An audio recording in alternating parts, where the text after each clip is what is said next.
Call to order the City of Tallahassee Independent Ethics Board meeting is being called to order October 18th, 2022. Time is 4:01. The board members are present here at City Hall along with members of the public with the assistance of Communications Department and Information Technology Department. This meeting is live streamed in the Ethics Board website. We're recording it for future reference. There's a delay with the online communications, and we should all be patient. As always, we thank those members of the City of Tallahassee for their support. This time, please rise for a pledge of allegiance. All right. It's supposed to be over here, right? No flag. It's over there, but okay. I pledge allegiance to the flag of the United States of America and to the republic which stands one nation under God, indivisible, liberty and justice for all.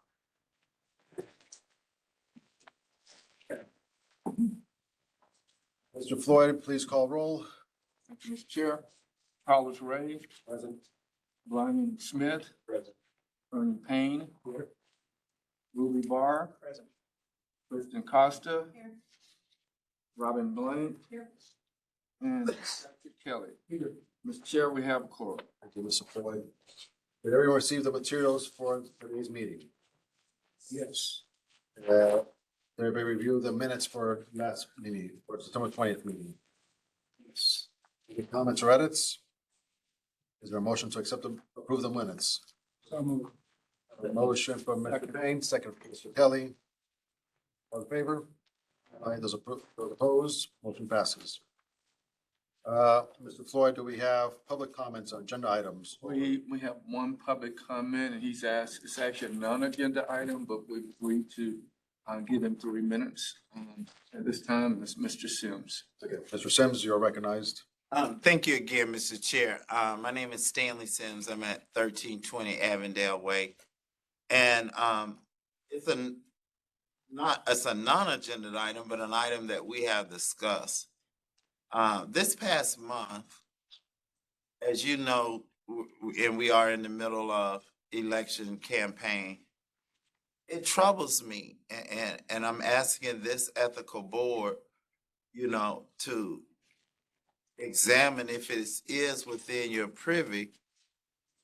We had meetings at the mayor's house with staff that was not open to the public.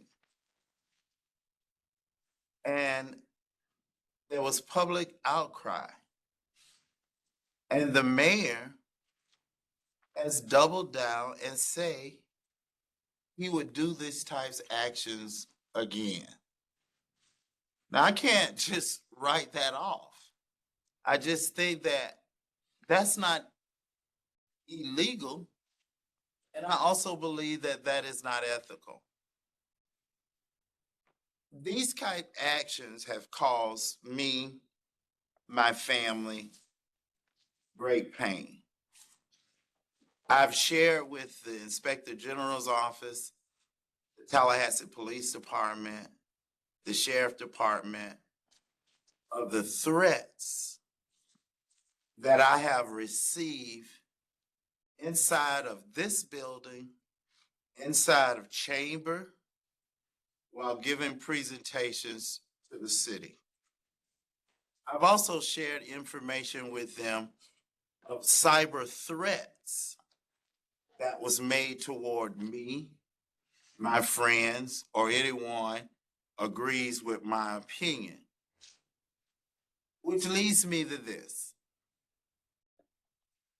When I come in this building, there is a greater expectation of me to conduct myself in a stringent manner. Notice I use the adjective stringent. But over years, I've watched other citizens come in here, i.e. Leland Whitfield, Hurst, storm out, Delilah, Hurst, storm out. There's never even been issued a warning. That's inconsistency. I don't know what I'm asking for,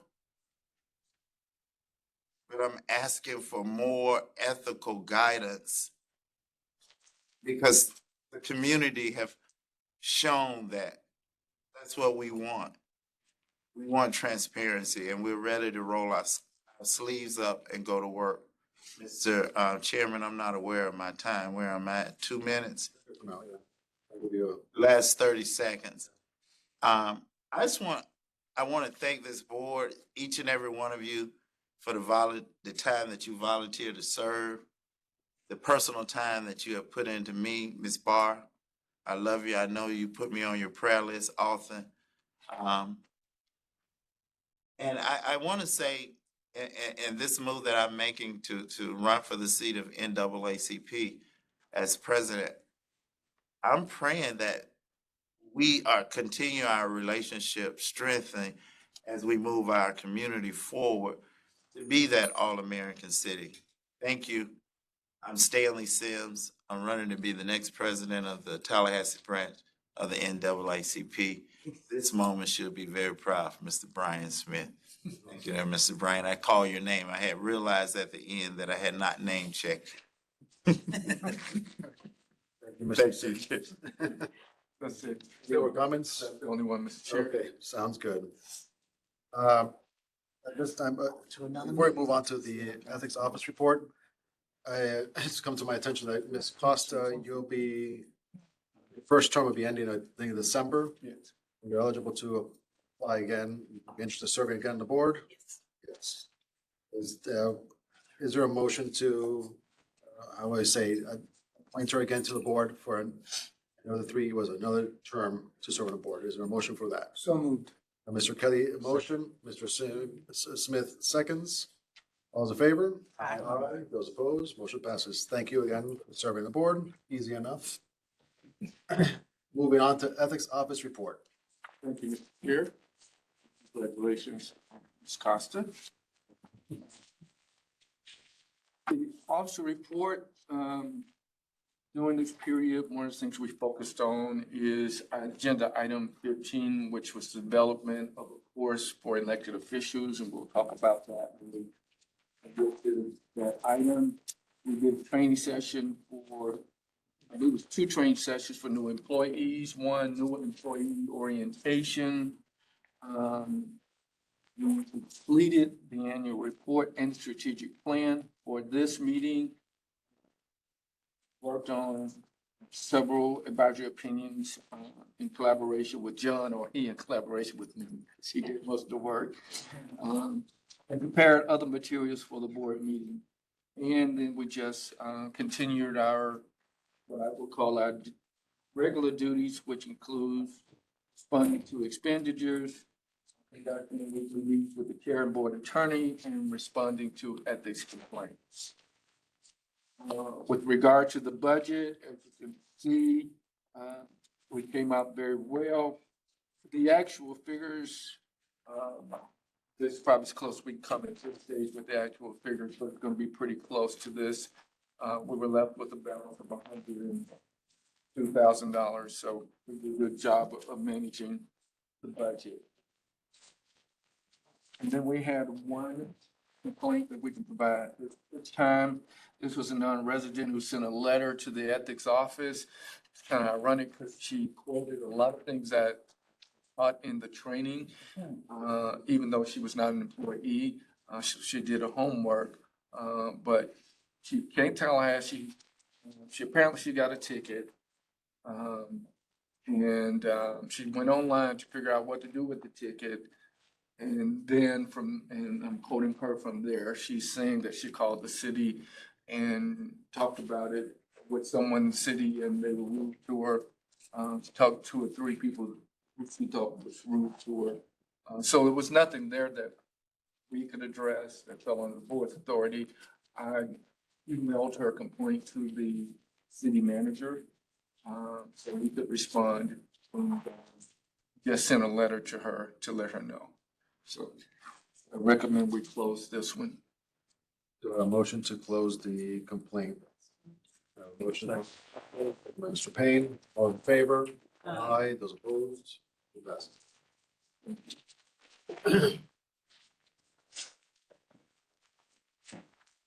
Next, we have what, general update? Yes. Okay. You have the schedule on your desk. And you'll note that when it comes to December, we will meet on the 13th. I've been in discussion with the chair, and, not taking words out of his mouth, but, if you all agree, we can skip January. And that would be January and July, 2 months out of the year where you have a break and, assure that you can do whatever you want to do with Christmas without worrying about coming back in January, if you all agree. Do we call those ethics planning days? Yes.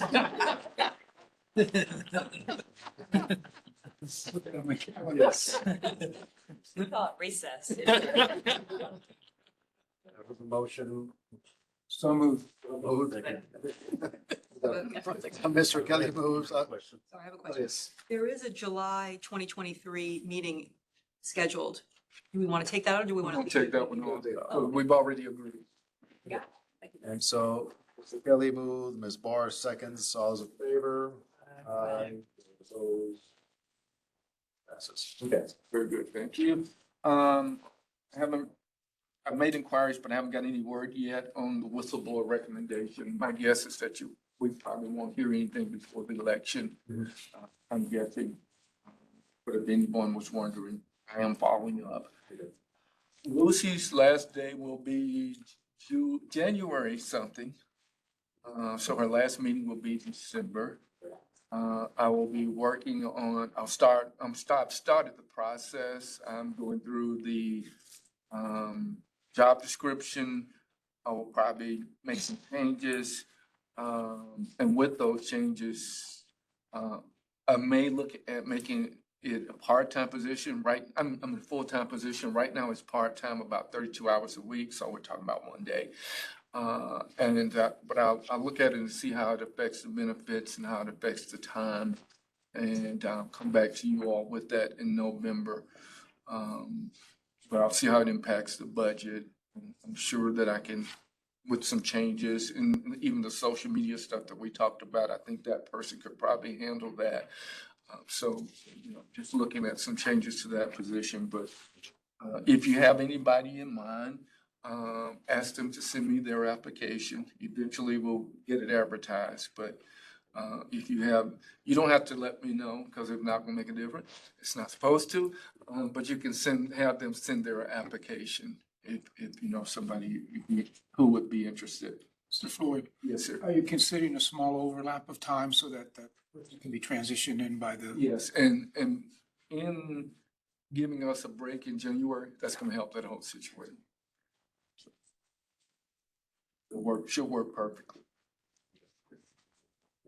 And, those are my updates. Moving on to self-regulation. This is Mr. Floyd and Mr. Reed. Yeah, I'm gonna pass the baton to Mr. Reed. I would say that, we had a good discussion on self-regulation last time. He and I both looked at our notes and I believe that he covered everything that you were asked us to do. And with that, Yeah, Mr. Chair and members, yes, Mr. Floyd and I worked on this over the last month. Some feedback from this board, paragraph A1, we changed the determination unexcused absence to without cause, so it's consistent with the language that's already there. On page 2, on line 3, there was just a typo. It says misconduct at this time. Now, the big bulk of the changes were in the prohibited political activity. This is where we had the language about the yard signs and the clothing and all of that. I used here, so I changed a little bit. I said engaging in the following prohibited political activity, and I listed 6 examples. And most of these I just essentially took largely from the canons of judicial ethics, since we do as a board act within a quasi judicial fashion. felt that the whole reason for this is to model ourselves after that. So I went to Canon 7 of the Rule on Judicial Ethics and lifted most of these issues. Shall not serve in any official capacity with any campaign for city commission, not publicly endorse or publicly oppose any incumbent or candidate. Shall not publicly call for the hiring or discipline of every city public official. That's not in the judicial canons, but that's something I put here since that is highly relevant to what we do. No member shall make a speech on behalf of an incumbent city commissioner or candidate. No member shall attend a political function sponsored by or held on the behalf of a candidate for city commission. And then no member shall solicit funds, pay an assessment to, or make a contribution to an incumbent city commissioner or candidate for city commission. So I know that it was raised by, I think, Ms. Blank last time about the term electioneering. State statute defines electioneering communications as far as like an organization, used to be known as an ECO. But electioneering is not fine. Electioneering communication is, and here I think we would talk more about conduct than just communication. So I didn't feel that I could really use anything in that regard. So that's what I have. Councilor Costa. Do we need to put in here mayor or city commission, or is city commission cover it?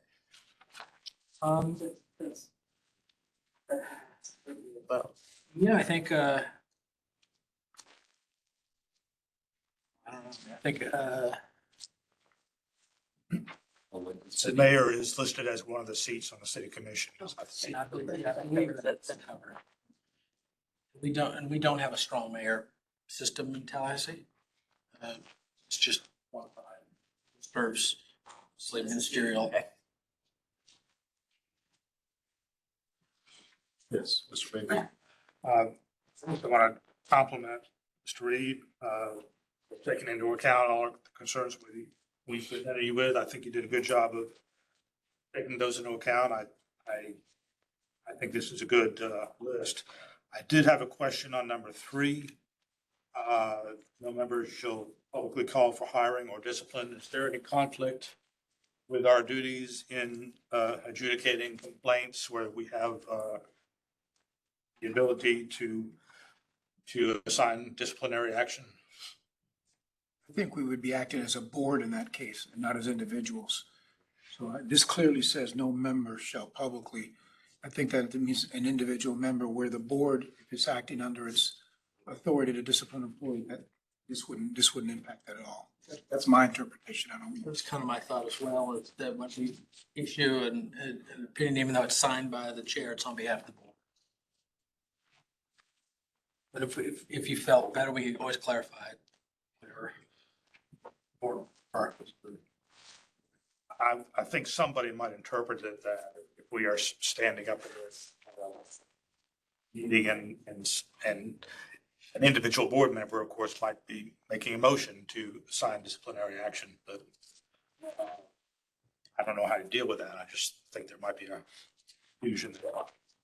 If I may just piggyback on this, these are, this is our bylaws, so it's not the ethics code, it's not the administrative procedures, simply our bylaws, how we govern ourselves. And it is limited to what would be grounds for this board to discipline its own membership. So I think if we were all taking a position, Yeah. we wouldn't then use it against ourselves. Yeah. So I think we should be fine, but again, whatever this board wishes. At the end of the day, Carlos is the one that signs it, so. Yeah, let's go follow the yeah, so. Go after Carlos, yes. Ms.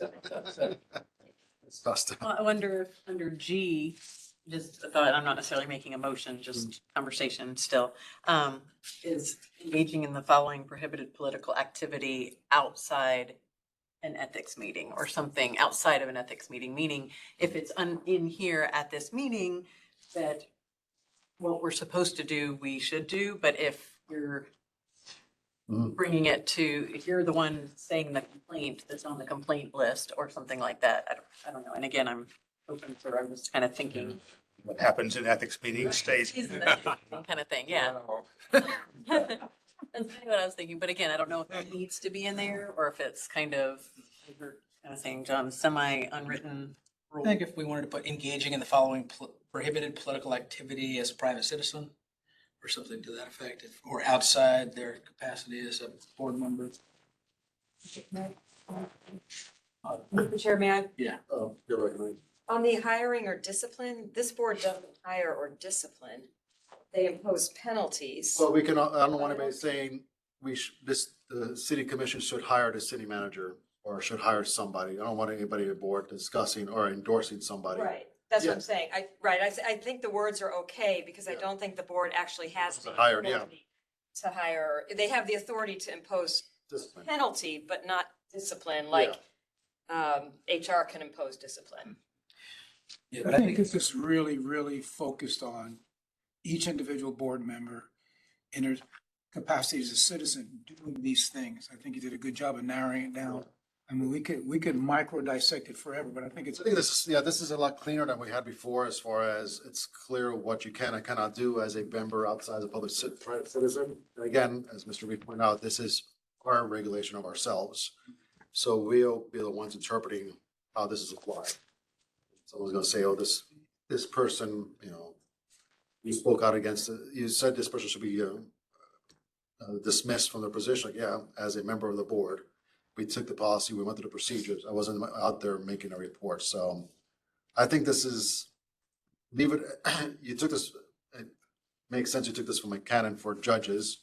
This is applicable to us. It's kind of clear when it comes to a judge, same thing applies to them. They may be in a position to discipline somebody, but it's understood that they would not be doing that outside the role as a judge. We'll not be doing this outside the role of a board Well, member. that's the only one not from the candidates. Of course. So, yeah, that was the one I made up. That's great. Yes, Copy read. sorry, I didn't Mr. get Reed. on your parade. Thanks a lot. No, it's not my range. All right, anyways. Regardless, still works. I'll leave it as is. Unless when it comes to applying it and it becomes an issue, we'll address it then, but we gotta move on. I think this is good. We saw it once, we've seen it twice. This language is pretty clear. We don't have any questions as far as what it means to comply with this portion of the political activity.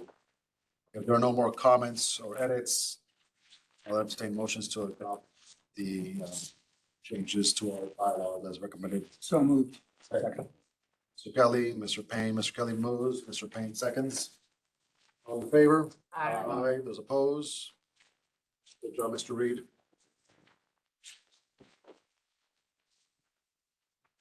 Moving on to advisory opinion, again, Mr. Floyd and Mr. Reed. Yes, we have one.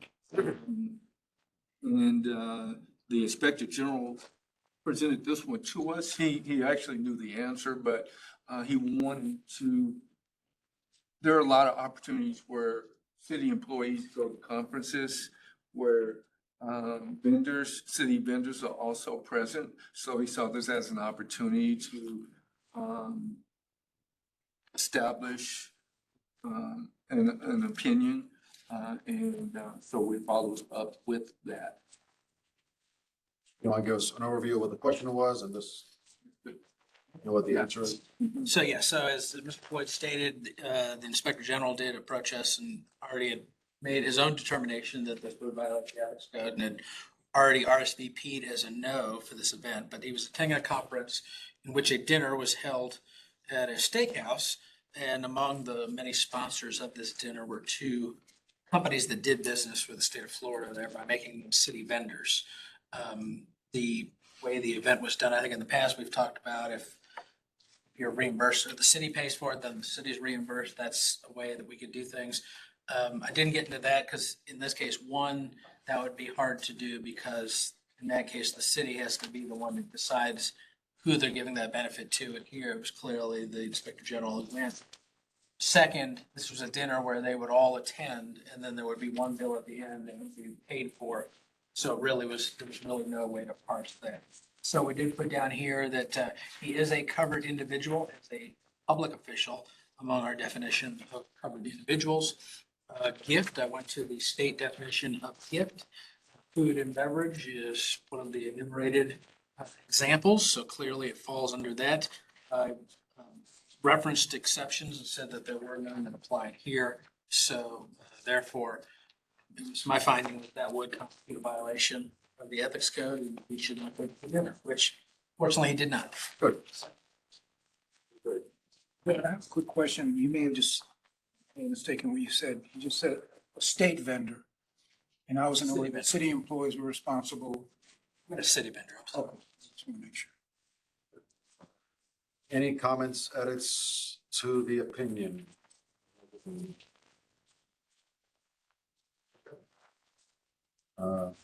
We'll make a motion to accept this opinion. Please. There's a motion to accept the advisory opinion as presented. Mr. Payne moves, Ms. Costa seconds. All in favor? Aye. Opposed, motion passes. Thank you, Mr. Reed.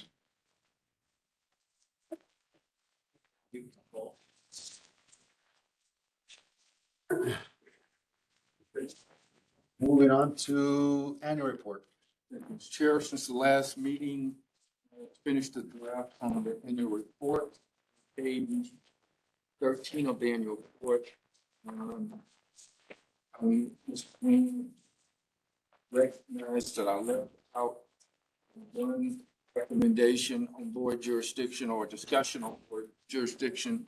So on page 13, that last paragraph, I summarized the discussion on jurisdiction over CRA and blueprint. Included that in summary for historical purposes. And also he mentioned when you're looking at the campaign contribution refund program, every other year it's two. So one year it might be it's 3 people running it, and then the next time it's 2 people running, which kind of shows some of the fluctuation in the numbers. So I made sure we mentioned that. And that staff recommends board approval of the 2022 annual report for publishing presentation to City Commission for the consent agenda. Any comments or edits to the annual report? I motion to accept. Mr. Payne moves, Ms. Blank seconds.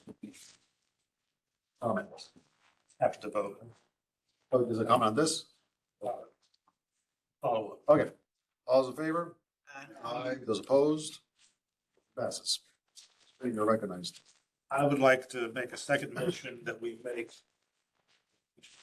every effort to get a presentation to the commission on the next schedule for the October 26th City Commission meeting so that it can be presented not only to the City Commission, but to the public. Since the City Commission has a much wider viewer than we do here. And the reason I say this is because any of us who has a mailbox within the city limits knows that ethics has become a big buzzword in this election. And I think we owe it to the public to present this kind of factual report to perhaps offset any campaign literature type of report on how ethics has been handled in the past year by the Ethics Board and by the City Commission, spelling out what the City Commission heard and acted upon and heard and did not act. That would be beneficial to the public to hear it in as expeditious a manner as possible. Mr. Payne, if that's a motion, I would second it with comment. Okay. It is a motion. A motion and a second discussion. I think it's a great idea. I'm the newest member of this board, but I've been very active in the city, listening and talking to people, and we're one of the best kept secrets in town. That's just a fact. If people don't know about us, the only time they know about us is when something's going wrong, as you all know, some time ago. And that was all over the papers. But when we're doing all the right things, people don't know about them. And I think that goes to Dwight's suggestion that we hire a company that does a better job marketing we do digitally. And I think presenting before the city council, this is what our 22-year look like, and this is our plans for the future. I think it's a great idea. Any further discussion? All in favor? Aye. Opposed? Motion passes. So, Mr. Floyd, do the best you can. Mr. Chair? He's a great presenter, man. Yeah. I just feel like I should tell you that the agenda for the October 26th meeting will be published tomorrow. It's already finalized. So Work it, man. Yeah. 9 minutes. You can do it, I believe You in can do it. Do it, I believe in it. Hey, all right. Great job on the report. This is, It's really nice. again, once again, great product here. It gets better and better every year. Looks good. I like the way a lot of us used pictures when we were much younger. Pretty obvious. Yeah. I'm more hope in these eyes. Okay, so number 11. 11, approval of the street 3-year strategic plan. This was presented to the board at the last meeting. There were no recommended changes. I updated it. And that was in the last package for the next 3 years. And it is what I plan on following over the next year. And staff recommends the board approval of the update to the Tallahassee Ethics Board 3-year strategic plan effective October 1st, 2022. Comments, edits. I think we looked at this before. Recommendations, if everybody's good with it, I'll entertain a motion to accept. So moved. Mr. Kelly moves, Mr. Payne seconds. All those in favor? Aye. Those opposed? Passes. Thank you, Mr. Chair. For that, moving on to ethics training for elected officials. Mr. Chair, agenda item 12, the ethics code and you. The city ordinance requires that the ethics officer coordinate the training of elected officials after each election cycle. It doesn't say newly elected, it doesn't say re-elected, it just said elected officials. And when I say we, both this office and in my discussion last year with the city attorney's office, we both agree that means that they have to take, whether they're incumbent or new, they have to take training within 60 days of taking office. So what I've done is create an online course to address that. The city attorney's office to review it, and I've gotten Amy's stamp of approval. Make sure John looks at it, and if there are any changes, I'll make them. But at this time, I'm asking your approval for your adoption of this online. The ethics code in you. Any comments or question on the proposed training? There are no edits or changes. Is there a motion to accept the proposed training for elected officials? Dr. Move, 30 seconds. All in favor? Aye. Opposed? Motion passes.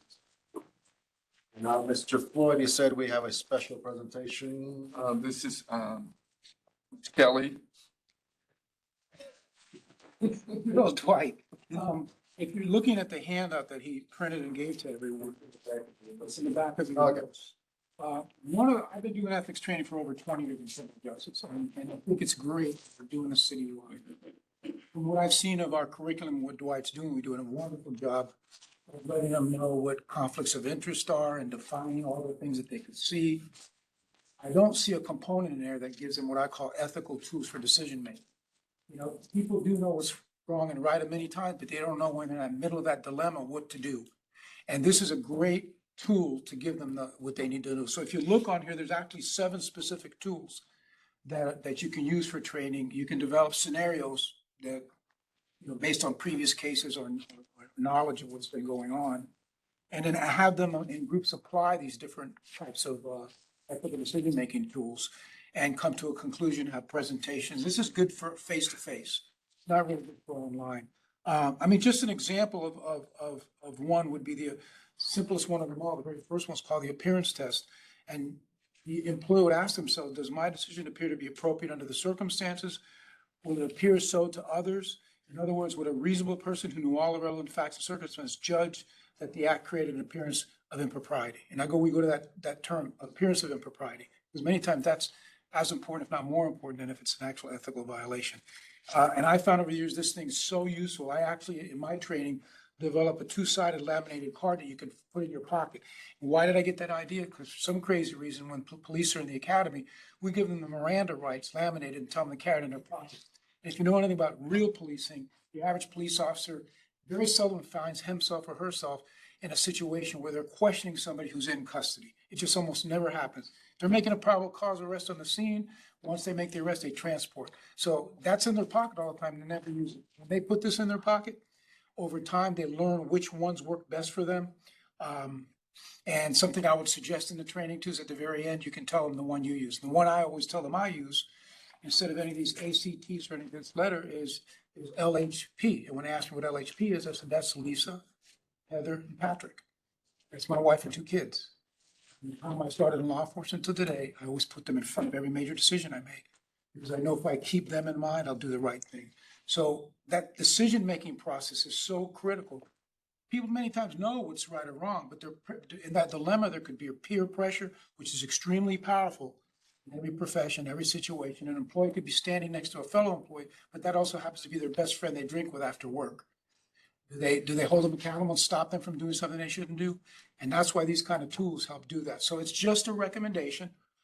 I don't know that it needs any kind of a board movement or approval. I've got backup materials for it. If it's something you want to do, kind of takes the training that you're already doing to the next level and forces them to make decisions using these tools. Yes, and he doesn't know that he just volunteered to be a subject matter expert. Oh, yeah. And he understands what that means. Yeah. Yeah, I know that well. Yeah. Yeah, this is great. I appreciate that and appreciate the background you bring to this board. And Mr. Floyd, you guys know, you guys can work. Just as a note on this too, if you look at all these different ones, one of the things that I like is the ethics questions checklist, or LBF, legal, balance, and feel. That's the only one in the group that brings justice into play. And why do I say that? Balance is the concept of it's fair to everyone involved, regardless of the person, regardless of where they're from, regardless of their gender. Is it balanced, short-term and long-term? So that's a really good one to emphasize the concept of justice, which sometimes we forget when we're discussing ethical situations. Good. No, I appreciate it. This is great. Yeah, Mr. Floyd, I think you got some help here. Yes, and it's good timing because I'm planning on taking it to taking the training itself. No, your training is, So, good time. your training is, it's great. It's improving. Again, everything's getting better and better every year. Like we and I discuss where this board is going in a great direction, I think. It's thanks to the work you, Mr. Reed, and the rest of the board members have done in this effort.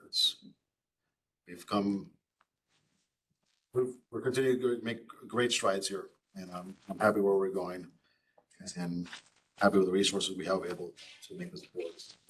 Thank you, Mr. Chair, and I'm holding on to legs and feet to try to make sure nobody gets away. Yes. I really like this board. Yeah.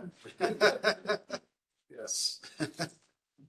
With that, is there any public comments on non-agenda items? None, Chair. Any discussion for future agendas? Board members, any directors? Mr. Kelly moves, Mr. Payne seconds to adjourn the meeting. They're good.